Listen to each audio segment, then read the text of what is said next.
Friends, welcome to Ultramax education. Myself Kanak. आज की इस वीडियो में आप सभी का हार्दिक स्वागत है। आज की इस वीडियो में हम डिस्कस करेंगे बिहार शिक्षक नियोजन आंदोलन। जैसा कि आप सभी लोगों को मालूम है कि बिहार में पटना में गर्दनी बाग में शिक्षक अभ्यर्थी जो हैं वो 7th फेज की बहाली लाने के लिए 7th फेज का नोटिफिकेशन शिक्षा विभाग को जल्द से जल्द जारी करने के लिए हड़ताल पर उतर आए हैं। क्योंकि ऐसा है कि पिछले 2.5 साल से जो है वो 6th फेज की जो है नोटिफिकेशन आई थी, उसकी बहाली अभी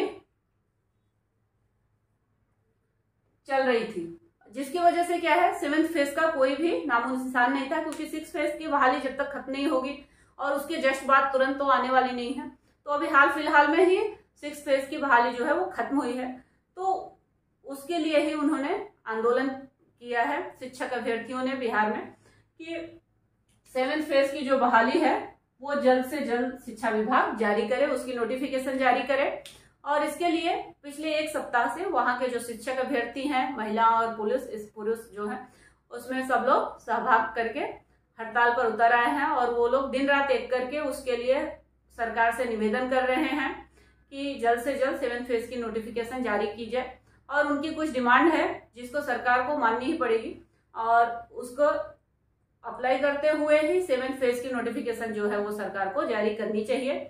और वहां पर जो है 7 डेज से जो है 7 दिन से जो आंदोलन है वो कंटिन्यू चल रहा है। काफी सारे अभ्यर्थियों ने जो है हवन कार्यक्रम भी किया, इवन मुंडन कार्यक्रम भी किया और अपने कपड़े वगैरह भी उतार के खाना पीना छोड़ के अनशन पर वो लोग बैठ गए हैं। अपने तरफ से वो जो हो सकता है वो कर रहे हैं 7th फेज की नोटिफिकेशन लाने के लिए।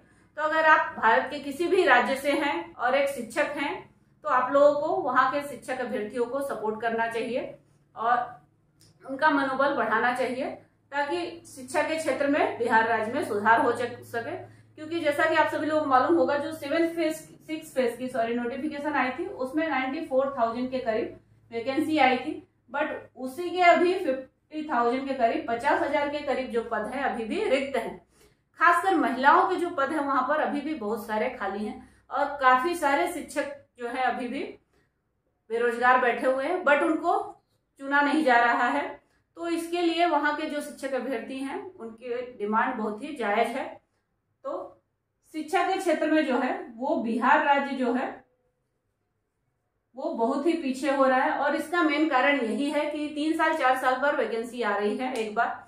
और इससे क्या है जो योग्य अभ्यर्थी हैं जिन्होंने बीएड कर लिया है, डीएलएड कर लिया है, सीटेट बीटेट पास है, बट उनकी एज चली जा रही है तो वो लोग उसमें अप्लाई नहीं कर रहे हैं।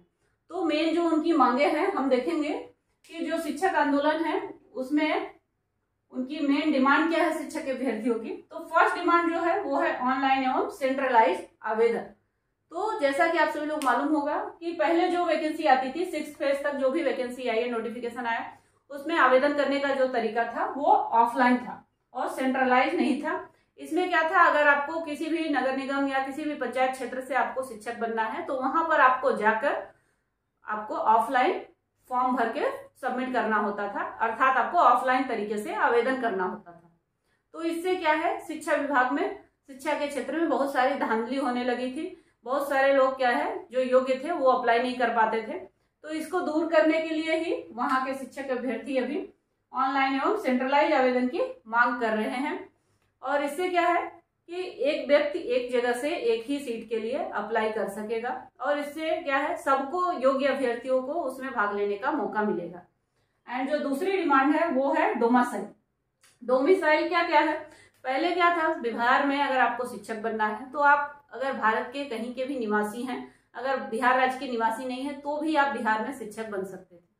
जबकि मोस्टली स्टेट में ऐसा है कि अगर आप वहां के निवासी हैं, आपके पास डोमिसाइल है, तभी आप वहां पर शिक्षक बन सकते थे। तो इससे क्या होता था, इससे कंपटीशन लेवल जो था वो बहुत ही बढ़ जाता था और वहां के जो मेन निवासी हैं वो लोग शिक्षक बनने से वंचित रह जाते थे। तो इसको समझने के लिए क्या है, इसको दूर करने के लिए वहां के शिक्षकों ने अपनी डिमांड रखी है कि वहां पर भी डोमिसाइल का जो है रूल वो लागू किया जाए। अगर आप बिहार में शिक्षक बनना चाहते हैं तो सर्वप्रथम आपको बिहार का राज्य का निवासी होना चाहिए। और ये भी बात जायज है क्योंकि वहां के अभ्यर्थियों को फर्स्ट मौका मिलना ही चाहिए। एंड नेक्स्ट जो डिमांड है वो है एज लिमिट। एज लिमिट को समाप्त किया जाए कि जो अधिकतम आयु सीमा है उसको खत्म किया जाए, जैसा कि आप सभी लोगों को मालूम है कि 30, 32, 35 साल और मैक्सिमम 40 साल ही शिक्षक बनने के लिए एज होती है। बट जिन्होंने क्या है 35 तक आपका बीएड कंप्लीट किया है, सीटेट पास किया, तो उनके पास 3-4 साल का ही मौका रहता है, और उसमें भी 4 साल 5 साल में एक बार वैकेंसी आएगी, तो उनके हाथ से मौका ऑटोमेटिक चला जाता है। उनकी इतनी पढ़ाई लिखाई क्या हो जाती है, व्यर्थ हो जाती है। तो इसीलिए वहां के लोगों की डिमांड है कि एज लिमिट को क्या किया जाए, समाप्त किया जाए। तो इसमें आपकी क्या राय है कि एज लिमिट को समाप्त किया जाना चाहिए या उसको थोड़ा और बढ़ाना चाहिए? आप प्लीज कमेंट बॉक्स में कमेंट करके मुझे भी अपने विचारों से अवगत कराएं। तो इसके ऊपर हम लोग डिस्कस करेंगे कमेंट के थ्रू कि एज लिमिट को क्या है वो बढ़ाना चाहिए या खत्म करना चाहिए।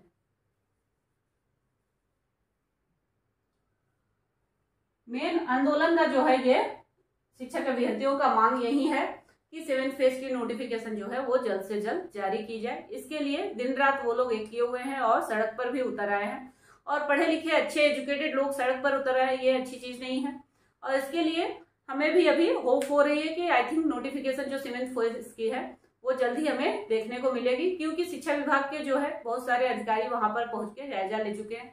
एवं न्यूज चैनलों पर भी अभी कंटिन्यू वही न्यूज दिखाई जा रही है कि जो पटना में अभी शिक्षक आंदोलन चल रहा है। तो सरकार के कानों तक आई थिंक शिक्षक अभ्यर्थियों की जो मेहनत है वो पहुंचने वाली है, उनके कानों तक ये खबर जाएगी ही जाएगी, और उनको end of the day decision लेना ही पड़ेगा 7th फेज की नोटिफिकेशन जारी करने का।